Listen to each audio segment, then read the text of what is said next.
You are listening to the Reading for the Glory podcast. Join us as we have meaningful conversations that will help us discover truth, goodness, and beauty through the written word.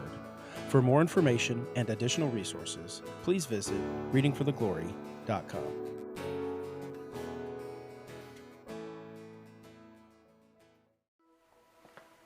Preparing for ministry is about more than earning a degree. It's about becoming the man or woman God has called you to be. It's about living alongside your brothers and sisters in Christ, growing and learning together as you follow God's leading in your life. At Stanford University's Beeson Divinity School, we not only believe these truths, we live them. We're committed to in-person, face-to-face education for the purpose of face-to-face gospel ministry. The small class sizes, along with opportunities to worship, pray, eat, and gather together, make Beeson a community uniquely equipped to provide world-class ministry training within the evangelical tradition. Beeson welcomes students from a variety of Protestant backgrounds, celebrating denominational diversity within its faculty and student body. This interdenominational spirit encourages you to grow in your own convictions, while learning to appreciate those from other backgrounds. Beeson's renowned faculty train you to not only be excellent ministers, but to be fully committed disciples of Jesus Christ. What's so striking about the faculty at Beeson is that they're personally invested in our lives. In a lot of ways, I think that God chose Beeson for me. He placed me at Beeson at the perfect time to form relationships with professors, with those in my mentor group, for the sake of growing me to look more like Christ and growing me to serve alongside these people together in future ministry. Not only do classes form me, but the walks around the quad and the lunches week by week form me to be more pastoral, more caring, a better listener. As you consider God's call in your life, we hope you'll join us here and experience the Beeson difference.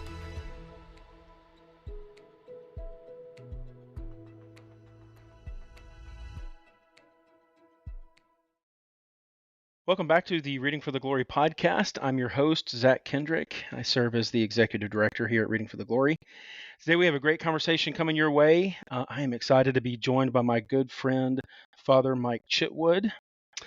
And for most of you who are not familiar with Father Mike, he serves as the curate at Christ Church Anglican in Montgomery, Alabama, and is a retired Army chaplain and holds a Master Divinity from New Orleans Baptist Theological Seminary. And he also has an MBA from the University of Tennessee and is an ICF certified coach and is an extensive writer. And he and his wife, Amy, live in the Montgomery area. And Mike is also a contributor here at Reading for the Glory. And for listeners of the podcast, you'll recognize his voice because he was a guest host for us a few weeks back with a conversation that he had with Matt Smethurst. So welcome back to the Reading for the Glory podcast, Father Mike. Well, thank you for having me. Good to be here. Well, thank you for doing that episode and that conversation with Matt Smethurst. I know that was a great conversation, and I hope that people are blessed by it. So that was a good one. Indeed, I was thankful to do it. Well, today we're going to be having a discussion not about a specific book, but around your own journey towards the Anglican tradition and an extended conversation about Anglicanism in general. And we're looking forward to that. But before we get to that, I'd like to remind our listeners about the ongoing opportunity we have for anyone who's able to give and become a monthly contributor here at Reading for the Glory. We'd love to send you a free book as a thank you for becoming a monthly supporter of our ministry. For more information about that, you can visit readingfortheglory.com/free gift. Well, Mike, how long have we known each other? 15 years? Did we meet in 2010? I can't remember exactly. I think we met 2011 in the fall. We were taking the discipleship class at New Orleans together and Hebrew as well. Well, when we first met, we were both at Southern Baptist Seminary, New Orleans, and in a Southern Baptist context. Both of us were in Southern Baptist ministry, and now we both are not, which is a big story in of itself, big conversation in of itself. We'll get to that in a moment. Like I said a minute ago, the purpose of our conversation is to talk about your own journey towards the Anglican tradition, as well as an extended conversation about Anglicanism as well. But before we get to that, I think it'd be helpful to start with your own journey of faith and how, kind of where you grew up, how you came to faith, and then how you came to serve in ministry. Yeah, so I grew up in Kentucky, and I was taken to church primarily by my grandmother. I grew up in a home where there were a lot of moves. There were a lot of, it's interesting because we would move kind of in the same city area, but she saw the need that I had for my life to just have some grounding. And she did that by bringing me to her church. Started with the church lock-in, so church lock-ins are indeed effective, even if they maybe are a bygone era of things, because I became interested. And she bought me my first Bible, so just attending there, I came to faith in Christ um, around 12 years of age, and kind of, as the Baptist would say, had a rededication to my faith, which is where it really took off. And from there, that's where my real discipleship started coming into play. And just really, whenever the church doors were open, I was there. And when I went off to college, I had, in terms of coming to ministry, it was a situation where I went to college and I was involved in a program called Upward Bound, where for 3 straight summers in high school, I was with the same group of students.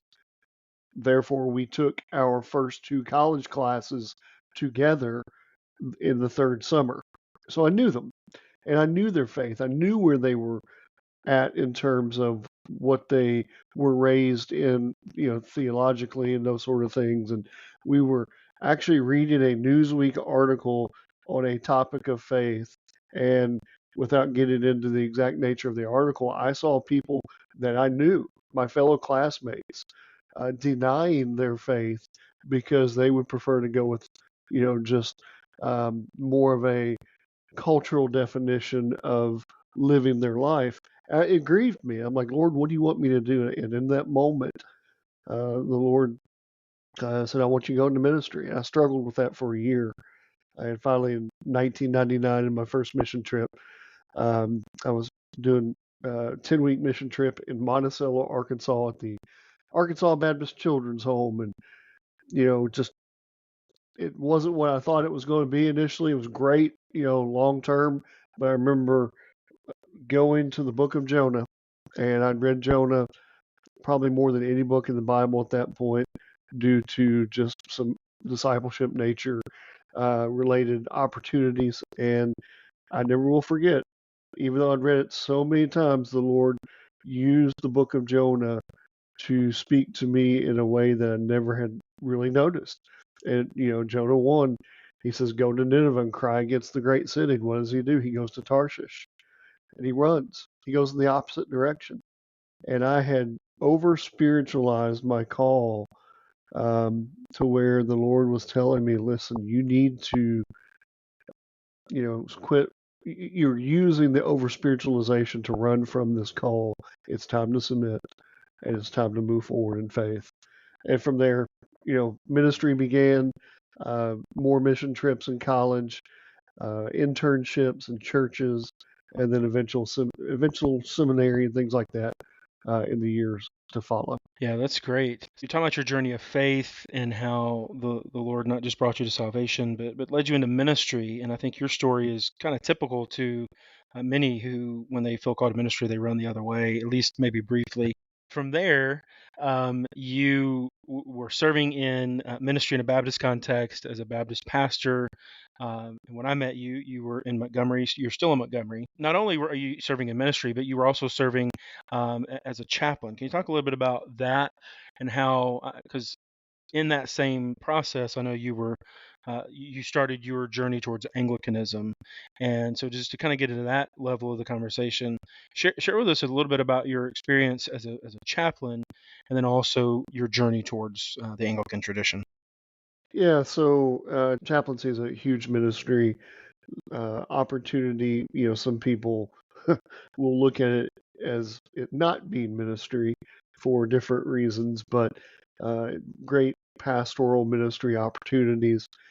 And I started out in chaplaincy in the Army, served 12 years, ended up, having to be medically retired in 2021. But during that 12 years, I had opportunities to serve, in the Army, in hospice, in corporate chaplaincy, doing CPE, even training other CPE related students. And then I had a chance to, of course, do both the National Guard and active duty Army chaplaincy. So just a good wide breadth of opportunity there in terms of uh, pastoral ministry. And because of that opportunity, I was a Baptist pastor, but I also had a wider understanding of just different denominational representations of the Christian faith. And, you know,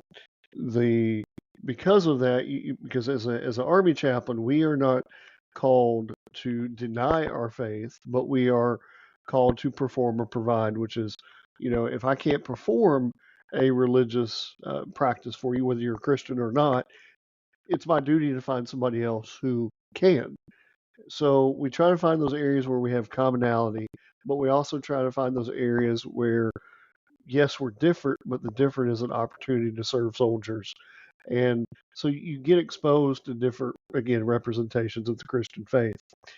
And that kind of laid a foundation, because I never will forget when I was in Chibolic, that's Chaplain Officer Basic for the Army at Fort Jackson.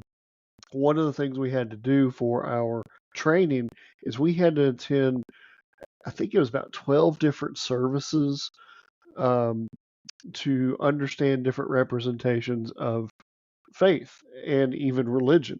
And obviously, you go to more different types of Christian services than you do, others. And I was sicker than a dog that weekend. I was just cold. It was January. Ended up coming to find out I had pneumonia.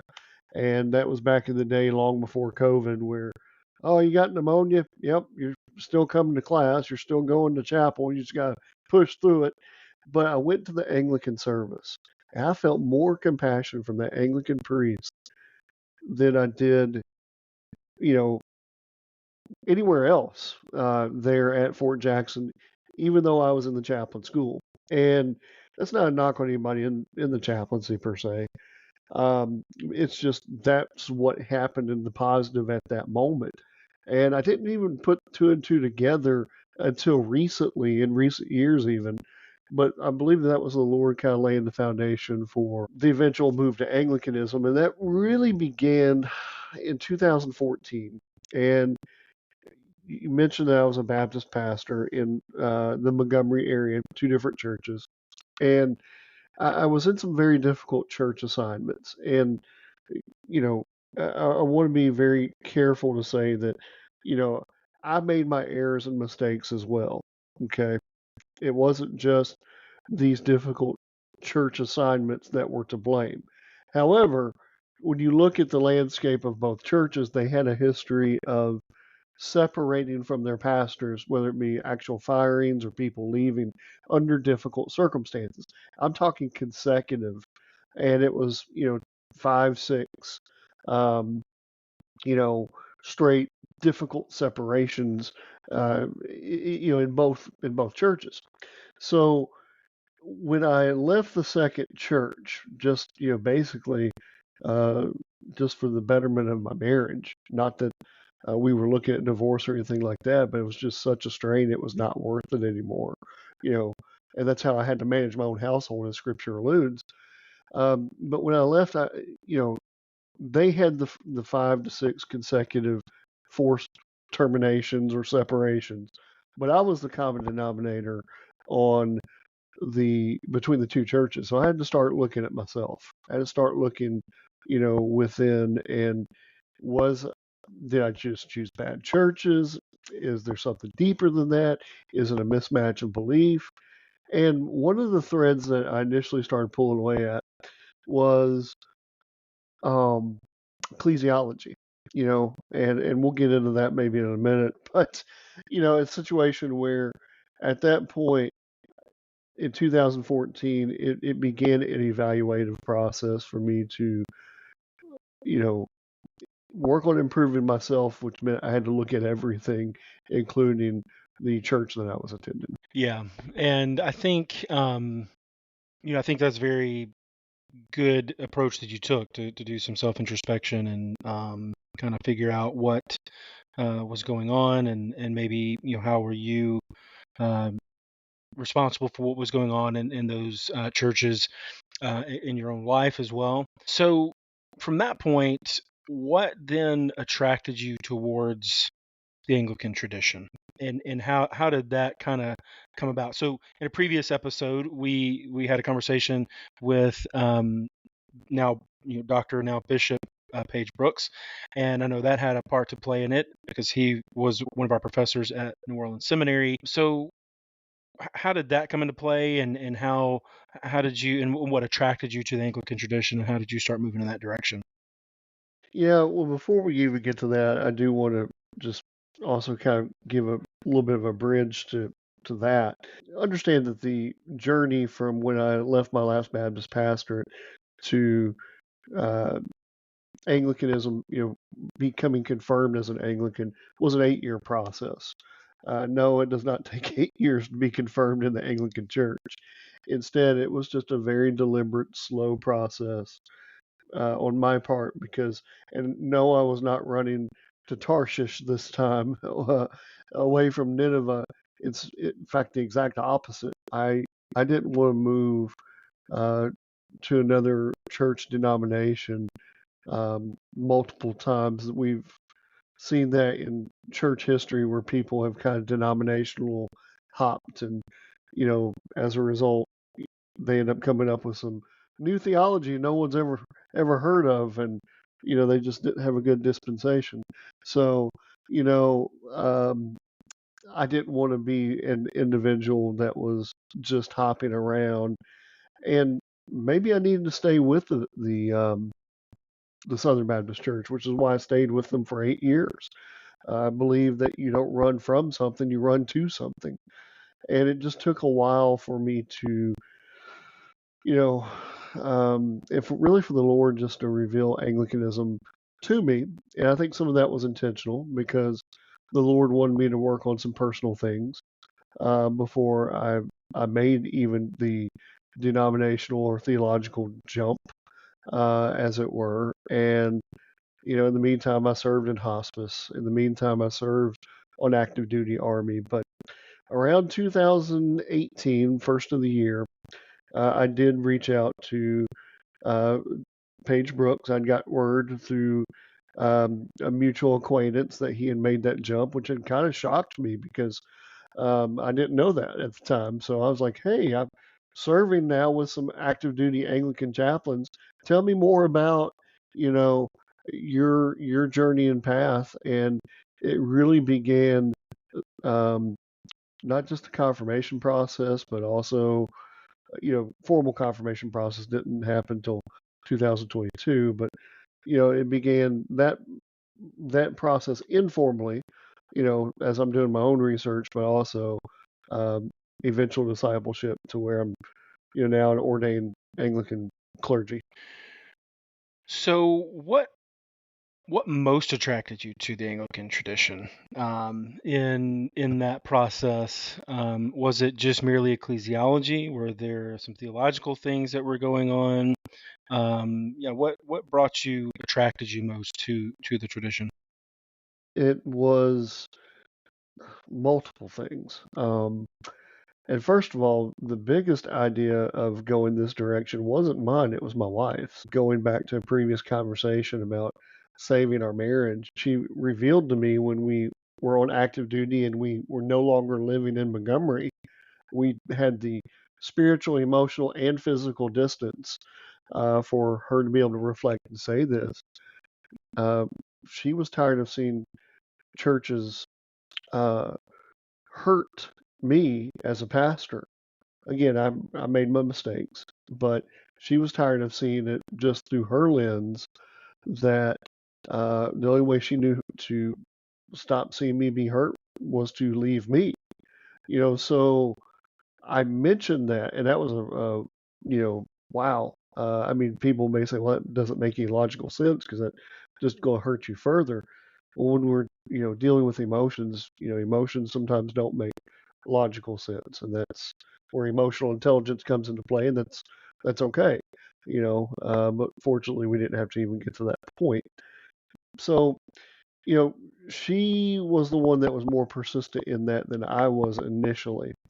So because of that, I start looking into it, and multiple areas that just made sense was, and I'll probably summarize it this way, with the Anglican compass rose, and we've talked about this just in our private conversations a lot. Um, but I just really love the idea. And if you don't know what the Anglican compass rose is, you can read about it in Thomas Mackenzie's book, The Anglican Way. And basically, within the rose, there's a north, south, east, west, southeast, northeast, southwest, northwest. And within the rose, there's an orthodox track, for example. There's an evangelical track. There's a contemplative track. There's even a liberal track. There's an activist track. There's a charismatic direction. And all these different directions, and then there's some others there too. But all these different directions come together, and what it basically shows is that there's a place within Anglicanism for everyone, but within boundaries. And what that means is that within the compass rose, there's the circle. And if you look at the diagram, and if you're on, let's just say, the contemplative track, that's a good example to use. That's fine, but don't be so contemplative that you're avoiding people, because now you've went beyond the circle. You're outside the bounds. Okay. And you can use that with any of the other tracks as well. But, so as I had been looking for 8 years, and I had talked with different, primarily chaplains. Okay, you believe this. There were some that I didn't consider. I'm not going to become, this or that. I'm not going to mention names of different denominations necessarily of who I wouldn't consider, but there were some boundaries there. And again, you stay within the boundaries. But having talked with multiple chaplains, not anything really fitting, some parts here making sense there, and then knowing what I believe convictionally and what Scripture says, it allowed room. Anglicanism allows room for the different representations to be there, but without extremes. Okay? Because, for example, there are times when we do need to be activists. We need to take a stand for what is right. Historically in this nation, it was right to stand against racism. That is, a biblically based activism. But at the same time, you can take that too far. But you may not be on the activist, direction forever. You may, okay, after you've done that, you may be focused now more on the evangelical track, because maybe you're doing missionary work at the time. So it allows room for all the representations, but also for all the representations to hone, polish, and spiritually develop and direct the Christian in a balance with each other, as opposed to saying, no, we must be activists. No, we must be, contemplatives, or we must be evangelical. They're all important, period. And within the balance, that tension allows us to keep it focused central on the gospel, because the gospel is, is what Christianity is about. It's about the redemption of not just souls, but the entirety of the world. And, if you go to one extreme or the other, and you rest too far in that extreme, then you can make that extreme an idol, whereas the gospel, is represented by all those things within the Anglican compass rose. There were other things, that got me there too, but, the final determiner was that piece right there. Yeah, I think that's so helpful. And I'll put a link in the show notes for Thomas Mackenzie's book, The Anglican Way, because that was a helpful book in my own journey as well. I think it came at your recommendation, so there you go. But yeah, I think that's very helpful to think about, and I think it's not just the compass rose. Yes, it applies to Anglicanism, but it really should apply to all Christians, because there should be room for all of those things within Christianity, any Christian group. But unfortunately, we have, well, we could get into this a little bit if you want to, but because of the Protestant Reformation, there is this idea of, well, if you don't agree with somebody, we're just going to split from them and do our own thing. And that's when we get into super hyper focused on one particular thing, one particular track, and we lose sight of the rest of what we're called to be as Christians. And so, there's a growing trend of people, particularly young people, that and anecdotally I see this online, and I'm not that online, so I'm not that trendy or whatever, but there's a sense of this migration from people going from a broadly evangelical tradition to broadly Catholic or liturgical tradition. So this would include, the Catholic Church, various Eastern Orthodox traditions, but also the Anglican tradition. And maybe some of what you were talking about would contribute to this, but what would you attribute to those trends, and what factors would you say come into play for people wanting to go this ancient faith direction? Yeah, I think another book to recommend, since this is kind of what this podcast and your site does, is recommend books, is Evangelical is Not Enough. I can't remember the exact author of that book, but he kind of Thomas Howard. Thomas Howard, thank you.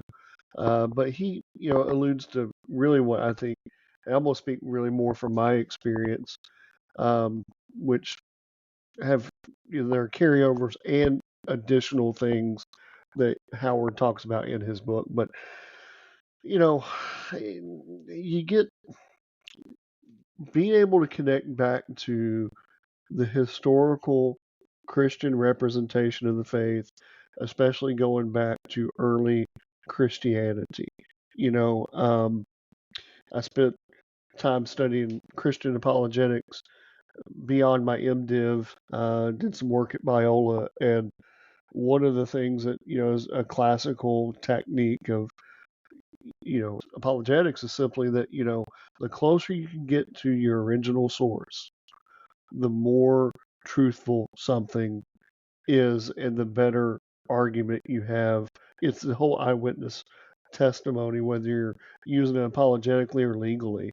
Even good researchers will say use your primary sources, and historians particularly. And I think that that's true when it comes to people shifting to Anglicanism or other ancient faith representations, is because, especially when you're here in American Christianity, it's okay, what fad are we doing now? You and I went to New Orleans and we studied a class that, was required in the MDiv was worship leadership. And in that class, you looked at a traditional service, you looked at a liturgical service, you looked at a contemporary, you also looked at a emergent church service. And I think that in a chaotic world, people are looking for something that has stood the test of time rather than just the latest attempt to modernize. There's still people who enjoy and love that. And I think that that's, I think that there are, just because I'm Anglican, it doesn't mean that I think other Protestant churches are wrong. I don't believe that. But, so I think that people who go to other Protestant churches are, still, having a real Christian valid faith. But I think that those who have seen all the discipleship techniques, they've seen the latest church structure model, they've seen, do we do purpose-driven church or simple church, or do we do, something else, multi-church sight approach. I think people are just looking for something that has stood the test of time as opposed to something that's just trying to see what works for today. I think that's hitting the nail right on the head. I think, because we've talked about in private conversations, about the idea of feeling unrooted. And, both of us coming from a Baptist context, I feel like in the last 30 years or so, the Baptist world has shifted from a particularly distinctively Baptist way of doing things into a more broadly evangelical, non-denominational feel and flair with their worship, with the preaching style, and that sort of thing. And I think that's kind of how I felt was unrooted in the fact that you couldn't really find this connected, rooted Baptist liturgy, if you call it that word, without basically being in churches that are so hold up in on themselves that they don't look outward to bring other people in. And there's a lot of things that go into that, various factors. But I think you're right that we're when we're in a culture that's everything's shifting, and even in a Christian culture where we're some churches, they don't even sing the same songs about a couple of months, and then they move on to the next latest greatest Christian worship hit or whatever that's on the radio or coming out of Bethel Music or whatever. And so, and again, I'm not knocking that stuff because there is some good stuff that comes out of the different worship and Anglicanism movements. doesn't have everything right either. Right, absolutely. But at least there's more of a rootedness in the ancient faith traditions.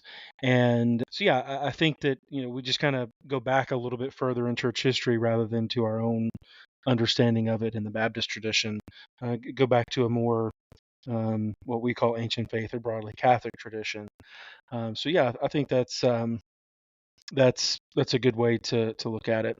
We kind of talked about this, a little bit ago when you were talking about the book "Evangelical is Not Enough" by Thomas Howard, which is a good book, by the way. It's very enlightening. I'll put a link to that one as well, so people can find that book.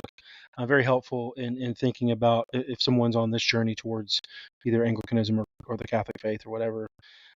So why is being just merely evangelical not enough? Yeah, I think maybe to just go further than what I've already said and also reiterate is the connection to the early church is just important. It's like we talk about especially in seminary where we were trained. And I'm not dogging New Orleans Seminary. I love New Orleans Baptist Theological Seminary. I'm glad that's where I went. But I also have attended other seminaries and taken classes there, and it seems like that no matter where you're at, that there's at least, even if you didn't go to seminary, there's the Jesus, there's the Ascension, there's Pentecost, and then the Reformation. It's like, well, what about the church history between? It's not that we're worshiping church history. Let me just make certain that's true there, but it's about understanding that yes, things went awry before the Protestant Reformation, but especially the first 3 centuries, there is a lot there that we need to retain. There's a lot there that we don't need to overlook. There's a lot there that if we believe Scripture to be authoritative, Solomon himself said, "There's nothing new under the sun." So why reinvent the wheel when you can go back to the early church fathers and find some of the same things that people think that they're coming up with for the first time even today. And so it's there. So not necessarily reclaiming that, but just being renewed in that, reapplying that. And, this may be a controversial comment, but I have talked with my bishop about it. And he, has said that's,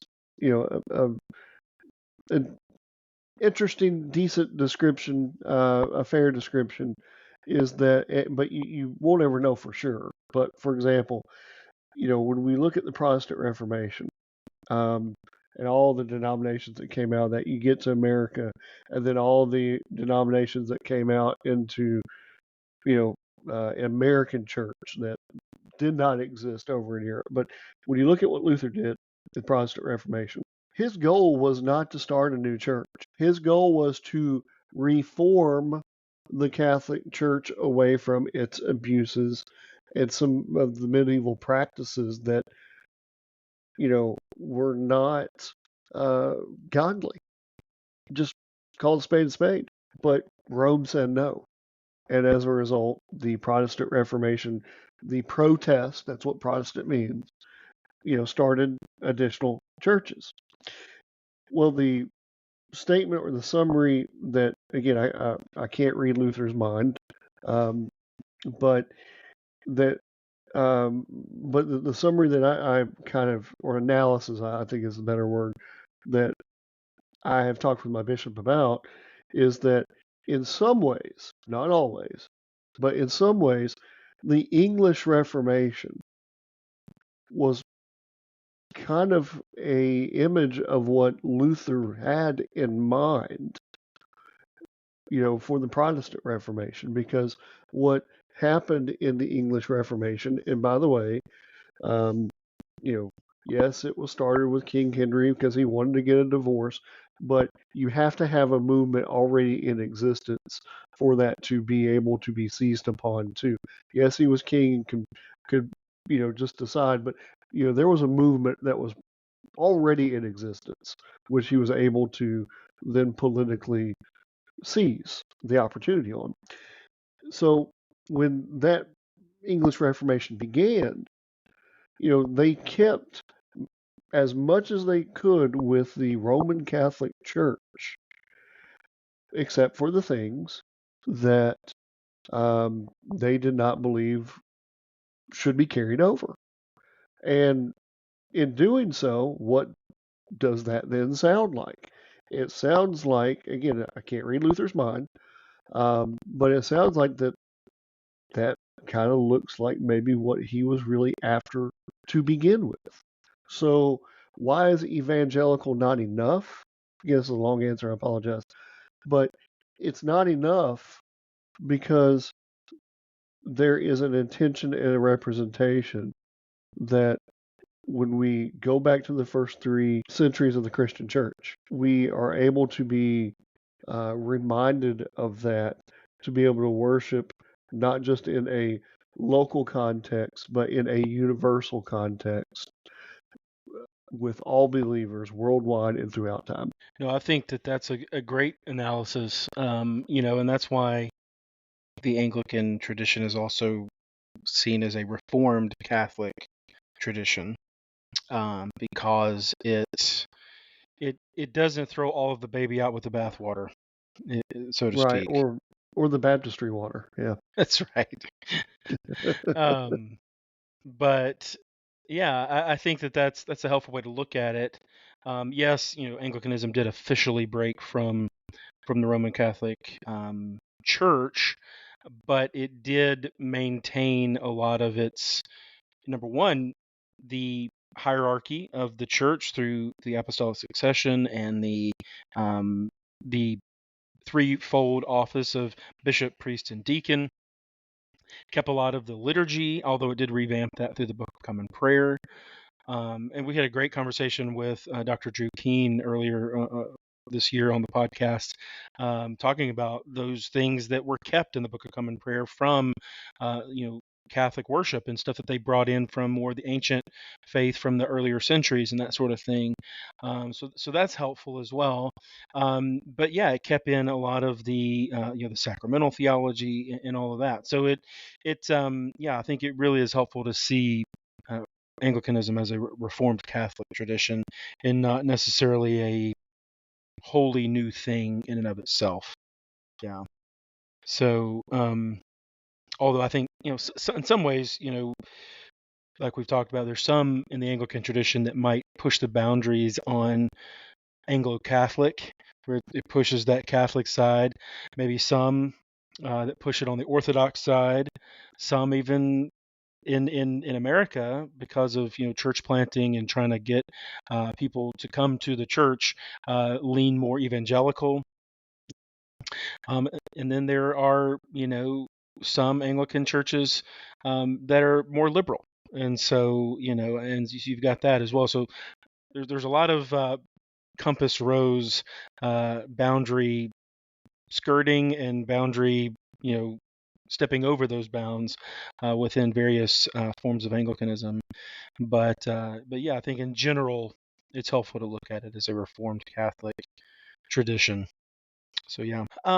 So as we kind of get towards the end of our conversation here, what would you give? Like, what would be some advice that you would give to someone? In some ways, if people could hear private conversations we've had, there's the advice. But what advice would you give someone who may be listening to our conversation today, who might be interested in ancient faith and in particular the Anglican tradition? Yeah, I think the first piece of advice is what I was given. Go attend a service, and then I'll give you advice I was not given, which I was, which is, and feel free to ask questions after, because you're going to have questions, and so do that. Find somebody who is willing to sit down and have those questions with you. So go attend a service. Feel free to ask questions of somebody who can answer. But then the other is take your time. If you are in a Bible believing, truly Protestant faith tradition, you're in a valid faith tradition. I believe that you're Christians, just like you believe that you're a Christian. It's just my direction has changed, but it doesn't necessarily mean that it's a us versus them sort of an approach. So take your time. Again, it took me 8 years. I didn't even know I was looking for Anglicanism when I started the journey. So take your time. And that's, I think from there is read some books. Find some text to read. We've given you 2 in this podcast that I would really highly recommend. Simply Anglicanism is another one. It's actually used in youth ministries, particularly, because it's an easier read even than Mackenzie's book, and Mackenzie's book is an easy read. So, those are 3 books I would tell you to start out with. Simply Anglicanism, The Anglican Way, and Evangelical is Not Enough. And I think from there, you should be able to have a good idea of, if you want to move forward with this or not move forward with it. Thing is, I didn't grow up. I'm not a cradle Episcopalian, and the reason why I bring in the Episcopal Church is because that was the primary representation of worldwide Anglicanism in the United States for most of my life. So I was not a cradle Episcopalian. So there's still things I'm learning. There's still questions that I have, and that would be my last piece of advice, which is you don't have to understand everything to make a decision. Just you'll know if it's the right move for you to make into a lifelong Anglican commitment and faith. Yeah, I think that's very helpful. Yeah, you recommended those books to me as well a little over a year ago when we first talked about my own journey towards the Anglican tradition. And like I said, I'll be sure for listeners who are interested in those, I'll put a link to those books in the show notes. For anybody that might be a little more ambitious, I guess, to say, you could pick up a copy of the Apostolic Fathers. That would be a helpful book. I think there's a translation of that published by Lexham Press, which is pretty approachable. Because yeah, I mean, I think when you read in the early church, you see where it doesn't necessarily look like modern American Christianity, to many people's surprise. And so that's a whole nother discussion that we could have. But yeah, I think those are some helpful books and some helpful advice for listeners who might be interested. So as we kind of wrap things up today, was there anything else that you wanted to discuss, or anything else you wanted to talk about in regards to your own faith journey, your journey towards Anglicanism, or anything like that? One thing I just want to make certain for clarity's sake is going back to my transition from being Southern Baptist to Anglican. It did start out in a place of frustration, having experienced the two chronically conflicted, maybe preacher eater, description churches. But it did not, the decision was not executed in frustration. In fact, when I retired from the Army in 2021, I had, intentions of becoming a interim Baptist preacher. Basically somebody who helps churches from one denomination, or not one denomination, one pastor to the next, and do one church and then go to the next. And I did that for a little bit. And I'm fortunate because one church that I was able to be an interim pastor of, they were wonderful people. They were loving, they were caring. They really believed in the job that they think that I could have done, which meant that they wanted me to become the actual pastor, not just a interim pastor. But we entered into a period of exploration where I told them, I said, if I'm going to do this, let's pretend like I'm the pastor, and let's go ahead and make some needed changes, while I'm here, while I'm the interim, because if this is going to be real, we might as well go ahead and do it now, if I'm going to be the pastor. And long story short, and again, Anglicanism is not, it has its issues too, in terms of its structure and ecclesiology. No denomination is perfect.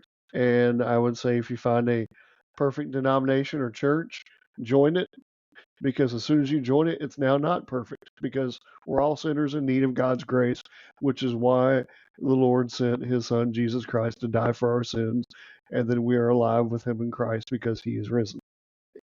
What I realized, because these were very kind people, who their last pastor had been there for 15 years, so Which is unusual for a Baptist context. It's really huge. But what I realized is that it's not about the experience. So critics might say, oh, well, you just changed denominations, because you had bad experience. You're frustrated. No, you don't wait 8 years to make a switch, because you're frustrated, or because you're based on a bad experience. And furthermore, I had a great last Baptist ministry experience, but it was in that positivity that I realized, because I'd done work, before I even knew Anglicanism was a thing, which is going back to, I think the Lord wanted me to do work on myself first. I was able to make the decision in a positive spin. So, in a positive posture, even, convictionally. And I just want to make that, apparent, because people could perceive that this was done in angst or anger or bitterness or whatever negative moniker you want to use, but it wasn't. It started out that way, but and it really did, but it did not end that way. And I'm thankful that it didn't, because again, I didn't run from a place. I ran to a place, and I ran to only one place. And it's been a good thing for us. For my wife and I, it's been good for our faith in terms of its growth. And I wish, um, Faithful Baptist all the best in the world. I pray that they continue to reach many people for Jesus, and I'm sure they will. Well, I think that's a good kind of ending note there with the idea of charity, because yeah, you're right. I think it's easy to have an us versus them mentality, and we live in such a us versus them culture. I think that's kind of just the way of life. But yeah, I think it's helpful to end on that kind of note, not just in your own life, but also as we wrap up our conversation, because yeah, you and I both have found um, a home in the Anglican tradition, but that doesn't mean that necessarily is for all people and even all Christians. We want people to come to Christ, and yes, we would love for people to become Anglican, but we ultimately want just people to come to know Christ. And so, if they can do that in a Baptist context or in a different Protestant context, to God be the glory. And so yeah. Well, and I'll close with an analogy that people will probably both appreciate, and some would be like disagree with, but you know, let people get what they need out of it, which is you go to a bypass and you'll see Wendy's, McDonald's, you'll see Crystal, and you'll see Burger King, for example. All right, one's a slider, one's flame broiled, one's square, one has a secret sauce, you know, but they're all hamburgers at the end of the day. Now, some other restaurants might have a plant-based burger, but we know, like other Christian churches that are out of the bounds, those are impossible. So, I throw that out there because we do need to have a bit of charity to each other, because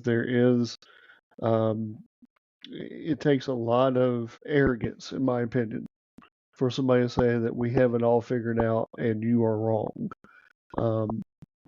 We need to be solid on the essentials, and we need to be charitable in the non-essentials.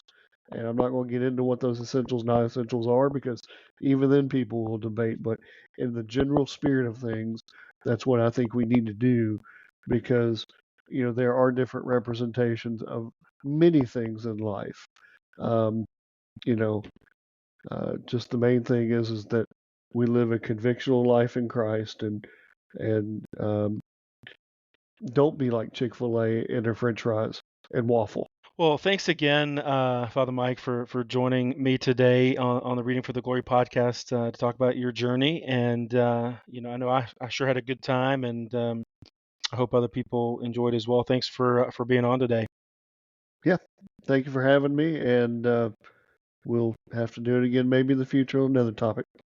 Absolutely. Well, we'd like to thank our listeners for joining us today. And if you have a comment or a question, or would simply like to drop us a note, you can do that in the comment section below. You can also check us out on social media. We're on Facebook, X, Instagram, and Threads. And you can also check us out on YouTube. Be sure to visit readingfortheglory.com for more information about the ministry of Reading for the Glory, and to stay up to date on our latest articles, book reviews, and podcasts. If you'd like to contact us by email, you can write us at readingfortheglory.com/contact. And as I mentioned earlier in the show, if you would like to support the ongoing ministry of Reading for the Glory, you can make a donation by clicking the support the show link at the bottom of the show notes. And be sure to visit readingfortheglory.com/free gift to learn about how to receive a free book for being a monthly subscriber.